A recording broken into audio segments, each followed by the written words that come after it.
જણાવવાનું કે આપણા સત્સંગની અંદર ઘણા વર્ષોથી યુવકો માટે હોસ્ટેલો અને ત્યાર પછી સ્કૂલો એ બધી પ્રવૃત્તિ આપણે ઘણા વર્ષોથી કરતા આવ્યા છીએ.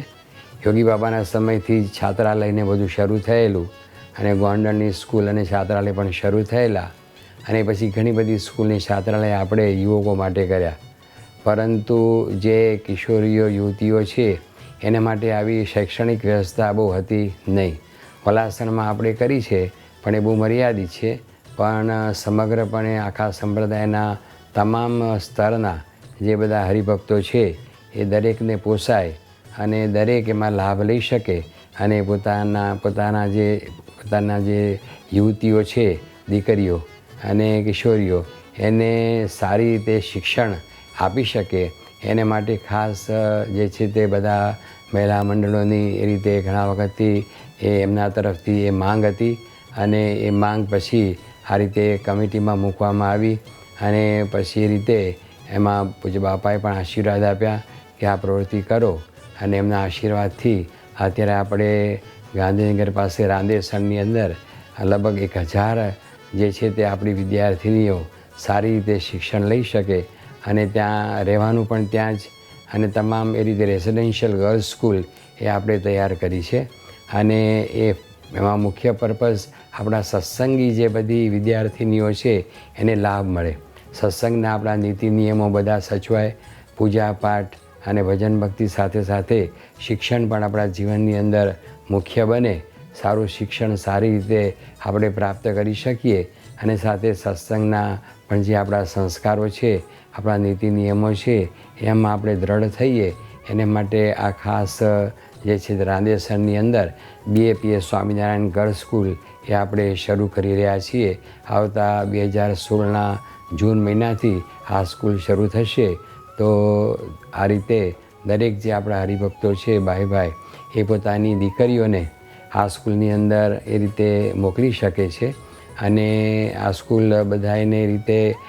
જેને કે અનુકૂળ આવે એવી રીતે છે. એની ફીસ વગેરે ખર્ચ વગેરે અને એની અંદર આપણે જે છે તે બધા સંસ્કાર અને શિક્ષણ બધું સાથે આપવામાં આવશે.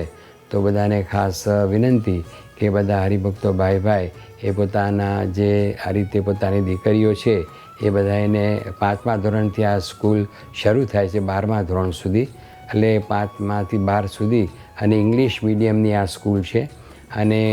એ ઇંગ્લિશ મીડિયમ દ્વારા સારામાં સારી રીતે બધા એને શિક્ષણ અપાય અને સાથે બીજી બધી કેટલીક જે સામાજિક પ્રવૃત્તિ, કેટલીક જે બધી આપણી હોબીઝ જે બધી હોય છે, રમતગમત તો હશે જ પણ સાથે સાથે સંગીત છે અને બીજા પણ જે કેટલાક એવા આપણા એ રીતની આપણી હોબી હોય છે એ બસ સંગીત છે, આપણે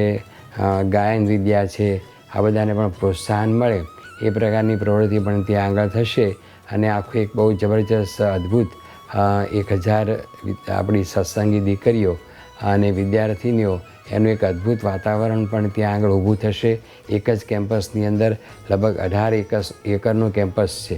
અને બહુ વિશાળ રીતે આખું બાંધકામ વગેરે કરવામાં આવ્યું છે અને બહુ આધુનિક રીતે આખું બાંધકામ કરવામાં આવ્યું છે અને ડિઝાઇન વગેરે પણ બહુ સરસ છે અને બધાને ત્યાં આગળ રહેવાનું, જમવાનું, ખાવાનું, પીવાનું, ભણવાનું અને લેસન કરવાનું, હોમવર્ક કરવાનું અને સાથે સાથે ભણવાનું અને સત્સંગનું પણ જ્ઞાન પ્રાપ્ત થાય એ બધી વ્યવસ્થા ત્યાં કરવામાં આવી છે. તો આપ સૌ અવશ્ય આ જે છે તે આ બધા મહિલા મંડળની માંગથી જ એમને માટે જ સંસ્થાની કમિટીએ આ આખો પ્રોજેક્ટ પાસ કર્યો છે અને આ બધું કર્યું છે. તો આપ સૌ આમાં સંપૂર્ણ સહકાર આપશો અને એ રીતે વિશ્વાસ રાખી અને આપણી જે દીકરીઓ છે, વિદ્યાર્થીનીઓ, એમને આમાં રહેવા ભણવા માટે આપ મોકલશો એ બધાને ખાસ વિનંતી છે.